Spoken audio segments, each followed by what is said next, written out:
Bismillahirrahmanirrahim. Welcome students. Grade 10 Physics, Unit number 1, Lecture number 5.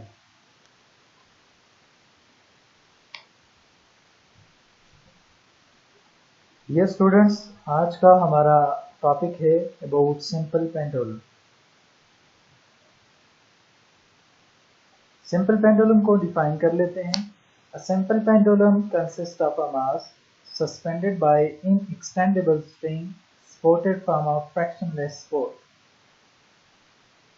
Simple pendulum basically क्या होता है कि आपके पास एक स्मॉल पॉइंट मास होता है और उसको आप एक धागे के साथ किसी फिक्स फ्रैक्शनलेस सपोर्ट के साथ सस्पेंड कर दें तो आपके पास वो बन जाता है जी simple pendulum. Basically simple pendulum की जो मूवमेंट है वो ऑसिलेटरी या वाइब्रेटरी मूवमेंट होती है, यानी back and forth movement are up and down about mean position. Mean position के इर्द गिर्द आपके पास इसकी मूवमेंट होती है। इस टॉपिक पे हमने डिस्कस करना है कि आया कंफर्म करना है कि सिंपल पेंडुलम की जो मूवमेंट है वो सिंपल हार्मोनिक मोशन है या नहीं। प्रीवियस लेक्चर में उसका डिस्क्रिप्शन मैं लिंक में दे दूंगा। हमने ये डिस्कस किया था कि सिंपल हार्मोनिक मोशन के लिए हमारे पास दो कंडीशंस है और उनको सेटिस्फाई करना जरूरी है। तो ऐसी मूवमेंट हमारे पास कौन सी मूवमेंट हो जाती है फिर सिंपल हार्मोनिक मोशन। उसमें पहली कंडीशन थी कि रीस्टोरिंग फोर्स आपके पास डिस्प्लेसमेंट के डायरेक्टली प्रोपोर्शनल हो, या दूसरी कंडीशन थी एक्सेलरेशन डायरेक्टली प्रोपोर्शनल हो डिस्प्लेसमेंट। तो हम ये चीज वेरीफाई करेंगे। अगर तो ये वेरीफाई होती है तो हम ये कह सकेंगे कि सिंपल पेंडुलम की जो मूवमेंट है वो हमारे पास सिंपल हार्मोनिक मोशन है। आप फिगर में देख सकते हैं, एक फिक्स पोर्ट है आपके पास और यहाँ पे एक स्ट्रिंग साथ में एक मास अटैच किया गया है। ये बैक एंड फोर्थ मूवमेंट कर रहा है। तो ये बेसिकली ये कंस्ट्रक्शन किसकी है जी, सिंपल पेंडुलम। अच्छा जी, सिंपल पेंडुलम को हम फिजिकली जब इसको एक्सप्लेन करते हैं तो सबसे पहली चीज ये है कि आप पेंडुलम को इक्विलिब्रियम पोजीशन से डिस्टर्ब करें। Pull the ball aside and let it go. The pendulum then swings back and forth. जैसे कि आपने प्रीवियसली ऑब्जर्व किया कि आप जब बॉब को पुल करते हैं तो पेंडुलम बैक एंड फोर्थ क्या करता है, स्विंग करता है। अच्छा जी, ये आप में देख सकते हैं कि पेंडुलम बिल्कुल पीसफुली मूव कर रहा था, लेकिन जब हम फिजिक्स में आ जाते हैं तो हम फिर इसको कुछ कंपोनेंट्स में और इसको रिजॉल्व करते हैं, तो यानी ये पीसफुल वाली बात नहीं रहती है। तो ऑन अ लाइटर नोट हम डिस्कस करते हैं इसकी जो कंपोनेंट्स हैं। जो पीसफुली मूव कर रहा था, लेकिन फिजिक्स वाले जो है अपना सब्जेक्ट में और अपने फील्ड में इसको एक्सप्लेन करते हैं कि फोर्सेस कौन कौन सी एक्ट करती हैं, कौन से कंपोनेंट्स हैं, कौन से एंगल्स बन रहे हैं, ये तमाम चीजें हम डिस्कस करते हैं। चलिए, सिंपल पेंडुलम को बेसिकली हम मैथमेटिकली जो है इसको रिजॉल्व कर लेते हैं दो कंपोनेंट्स में। बेसिकली यहाँ पर हमारे पास जो फोर्स एक्ट कर रही है वो इस बॉब का वेट है जो कि बराबर है जी mg के। अब आप ये फिगर देख सकते हैं कि ये आपके पास जो है इक्विलिब्रियम पोजीशन थी, यहाँ से आप इस बॉब को लेकर के और ये इस तरह से रोटेट कर रहा है, ऑसिलेट कर रहा है। तो ये हमारे पास आपके पास आ जाता है मास, ये लेंथ आ गई, length of the string, tension in the string, और ये एंगल जो है इसके साथ बना है।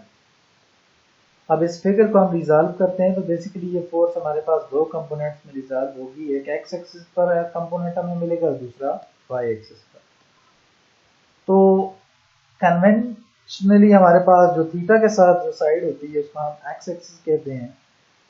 थीटा के साथ हमारे पास जो साइड एक्स एक्सिस, तो हम दो थीटास यूज करेंगे, cos theta for X axis and sin theta for Y axis. तो cos थीटा बेसिकली आपके पास किसके बराबर होता है, बेस डिवाइडेड बाय हाइपोटेन्यूज। तो बेस पर आपके पास x कंपोनेंट है फोर्स का और हाइपोटेन्यूज पे तो फोर्स है जो कि वेट के बराबर है, और वेट किसके बराबर है, mg के। इस फिगर में आप देख सकते हैं ये आपके पास हाइपोटेन्यूज वाली साइड आ गई, ये बेस आ गई और ये परपेंडिकुलर आ गई। तो fx cos थीटा बराबर है fx डिवाइडेड बाय f, और f किसके बराबर है, mg के। इस mg को आप इधर cos थीटा के साथ मल्टीप्लाई कर दें तो ये बन जाएगा mg cos थीटा, और ये fx इधर आ जाएगा। तो ये जो कंपोनेंट है जो अलॉन्ग एक्स एक्सिस है, ये टेंशन इन द स्ट्रिंग को कंपोनेंट को क्या करता है, बैलेंस करता है। इसका फंक्शन इतना ही है कि ये बैलेंस करता है जो आपके पास टेंशन इन द स्ट्रिंग को। सेकंड कंपोनेंट देख लेते हैं जी, along y axis. Y axis हमने कहा ये जो परपेंडिकुलर एक्सिस है ये बेसिकली कौन सा एक्सिस है जी, वाई एक्सिस।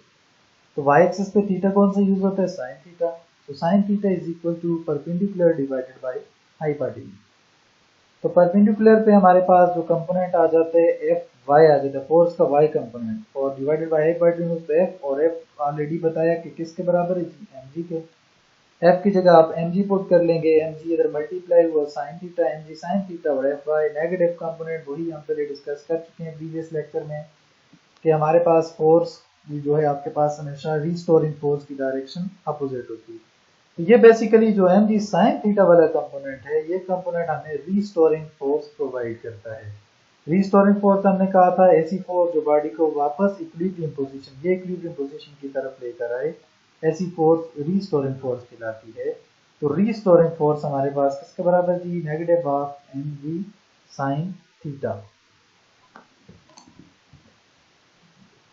अच्छा जी, फिगर से हम एक साइन थीटा के लिए एक और रिलेशनशिप हम डिफाइन कर सकते हैं। फिगर में हमारे पास ये बेसिकली आपके पास जो कंपोनेंट होता है ये एक्स कंपोनेंट आप ले ले लिया, ये आपके पास थीटा आ गया, ये आपके पास आ गया लेंथ वाली साइड। तो साइन थीटा बराबर होता है perpendicular divided by hypotenuse. Perpendicular आपने जो है डिस्टेंस ले लिया एक्स जो कि आर्क लेंथ एस के बराबर है, और डिवाइडेड बाय लेंथ एल, तो साइन थीटा बराबर है एक्स बाई एल।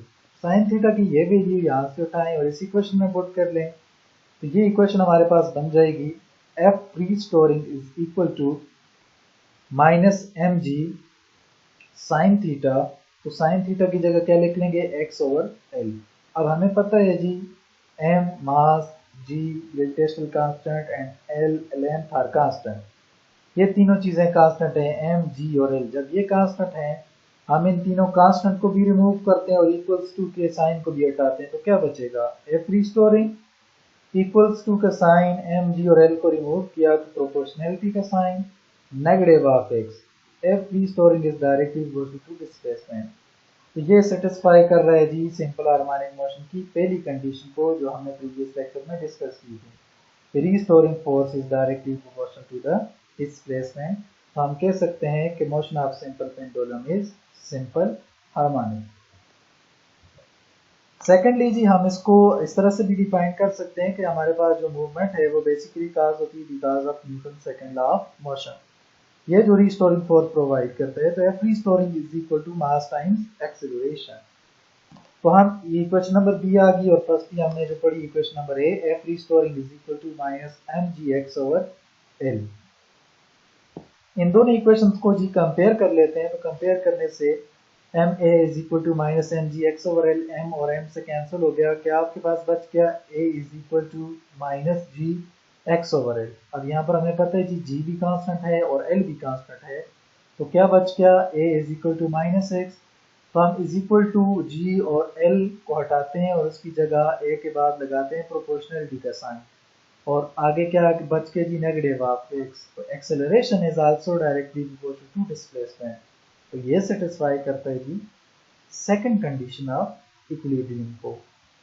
तो हमने देख लिया कि हमारे पास जो मूवमेंट ऑफ सिंपल पेंडुलम है उसमें फर्स्ट कंडीशन सेटिस्फाई हो रही है, साथ में सेकंड कंडीशन भी सेटिस्फाई हो रही है।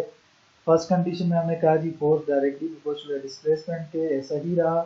सेकंड में हमने कहा जी acceleration is directly proportional to displacement, तो इसको भी जस्टिफाई कर दिया।